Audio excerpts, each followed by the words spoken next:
हो जी, ये नामालूम ने उठा लिया। खौफ है इनका कि कोई सब इनके सामने डरते हैं। सोशल मीडिया के बच्चों को पकड़ा, किसी को कभी कोई उठा ले, उनकी अजीब अजीब खबरें आए, पकड़ के वही नंगा करके उनको जलील करके उनको फिर घर वापस दे कि आपने कुछ नहीं कहना, आपने किसी की तनकीद नहीं करनी। कोई यहां एक ऐसे अनटचेबल्स है, उनका नाम भी नहीं आपने लेना। यानी ये कोई मुशर्रफ के मार्शल लॉ के अंदर हमने कभी इस तरह की सख्ती नहीं देखी। मैंने कभी इस तरह, मैं ऑपोजिशन में था, कभी मैंने इस तरह का जुल्म नहीं देखा जो हमारे ऊपर हुआ और होता जा रहा है, रुकता नहीं है। हमारे जो लोगों को उठाते हैं वो सब बताते हैं, उनको पकड़ के ले जाते हैं। रोजों में उनको उठाया, ना उनको रोजा खोलने दिया, गंदा पानी दें, फिर कोई नामालूम अफराद आ जाए उनसे पकड़ के लोगों को उनको फेंटा लगाया उनको। और पुलिस का मैं ये कह दूं कि ज्यादातर पुलिस हमारे साथ सिंपैथेटिक थी। लेकिन मैं अब अपने घर का बताना चाहता हूं कि मेरे घर के ऊपर जो यहां अटैक हुआ, देखें, पहले आप समझ जाएं कि वो हुआ था, इशू था क्या, वो वारंट किस चीज की थी। वारंट ये थी कि एक मैजिस्ट्रेट के कोर्ट ने कहा कि इमरान खान को वहां एक केस के अंदर अपनी हाजिरी देनी है बेल के लिए। मैं क्यों नहीं जा सका? पहले मुझे गोली लगी हुई थी, 3.5 महीने मेरी टांग ठीक नहीं थी, ट्रैवल नहीं कर सका। उसके बाद मैंने सारी अदालतों में, हाई कोर्ट, इस्लामाबाद जाना शुरू किया। उस अदालत में इसलिए नहीं जा सका क्योंकि वो कचहरी में, F8 कचहरी में जिधर वो अदालत है, उधर 2 दफा दहशतगर्दी के हमले हुए हैं, जजेस और वकील वहां मर चुके हैं उसमें। इसलिए हमारी सिक्योरिटी, क्योंकि गवर्नमेंट का काम है मुझे सिक्योरिटी देना, ये दे नहीं रहे। इन्होंने जो प्राइम मिनिस्टर की भी सिक्योरिटी थी, एक्स प्राइम मिनिस्टर, वो भी हटा ली है और उस जगह के ऊपर सिक्योरिटी थी नहीं।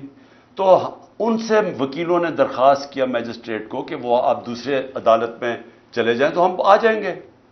उसके ऊपर उसने मेरी वारंट निकाल दी। वारंट निकली थी बनीगाला के लिए, लेके आना थी, और इंस्पेक्टर ने वारंट लेके आना था। वो डीआईजी वो बनीगाला की वारंट लेके यहां आ जाता है, उसका प्रोसीजर ही बिल्कुल गलत है।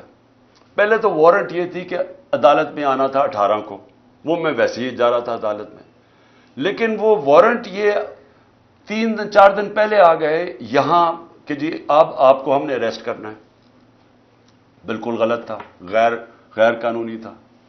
उसके बाद उन्होंने जब यहां पुलिस फौज जमा कर दी, जिस तरह के दुनिया का सबसे बड़ा दहशतगर्द यहां छुपा हुआ है, 3 तरफ से पुलिस, तो शाम को मैंने वकील के जरिए इश्तियाक खान, जो प्रेसिडेंट है लाहौर हाई कोर्ट का, उसने मैंने अश्योरिटी बॉन्ड दिया कि मैं पहुंच रहा हूं वहां 18 को, और जब वो श्योरिटी बॉन्ड मिल जाए, कानून के मुताबिक अरेस्ट नहीं कर सकते। वो सीसीपीओ वो लेता ही नहीं है बॉन्ड, क्योंकि नीयत कुछ और थी।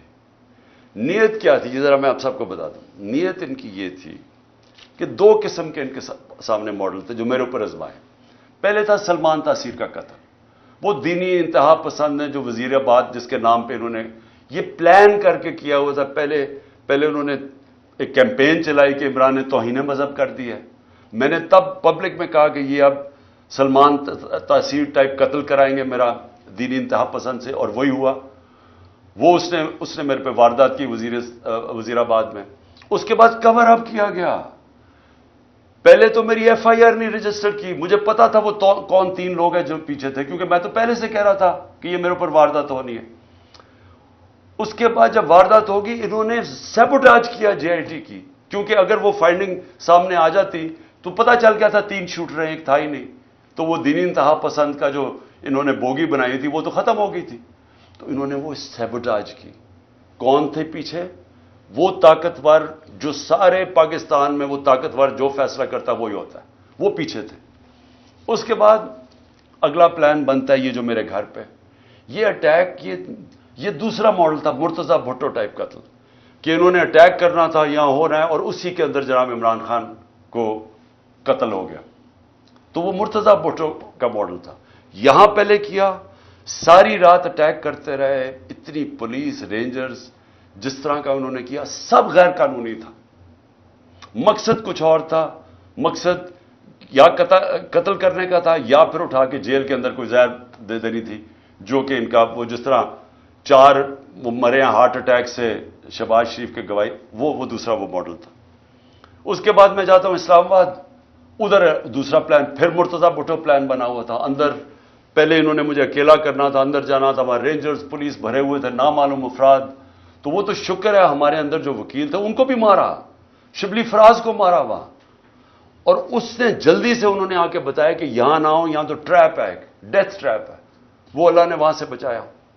تو یہ سارا پلان بنا ہوا تھا عمران خان کو راستے سے ہٹانا. وہ کیونکہ 37 میں سے 30 بائی الیکشن ہم جیت چکے تھے, پاکستانی قوم ہمارے ساتھ کھڑی ہو گئی تھی, ڈر ان کو الیکشن سے لگ چکا تھا, الیکشن سے یہ بھاگ رہے تھے. اور اس الیکشن سے بھاگنے کے لیے ان کو ڈر یہ تھا کہ اگر اس کو جیل میں بھی ڈالتے ہیں تو اس کی پاپولیرٹی اوپر چلی جائے گی, لہٰذا اس کو قتل کرو, راستے سے ہٹاؤ. تو یہ جو 144 کیسز ہیں یہ سارا اسی کی کڑی ہے. پھر اسی دور میں میڈیا کا کیا, یعنی جو بنیادی حقوق تو تباہ کر دیے انہوں نے. جو ابھی علی امین کو پکڑا, اب علی امین کو کس طرح پکڑا؟ اس کو پولیس, اس کا جو ڈی پی او پکڑنے آیا اس نے سٹیٹمنٹ دی کہ جو بھی ہو جائے میں نے اس کو پکڑ کے لے کے جانا ہے, عدالت بھی نہ اسے جانے دے. یعنی ایسا کہ ٹارگٹ کر کے جو مین لوگ ہیں عمران خان کے ساتھ ان کو پکڑ کے جیلوں میں ڈالنا ہے. اگر عمران خان نہیں تو مین لوگوں کو جیلوں میں ڈالو.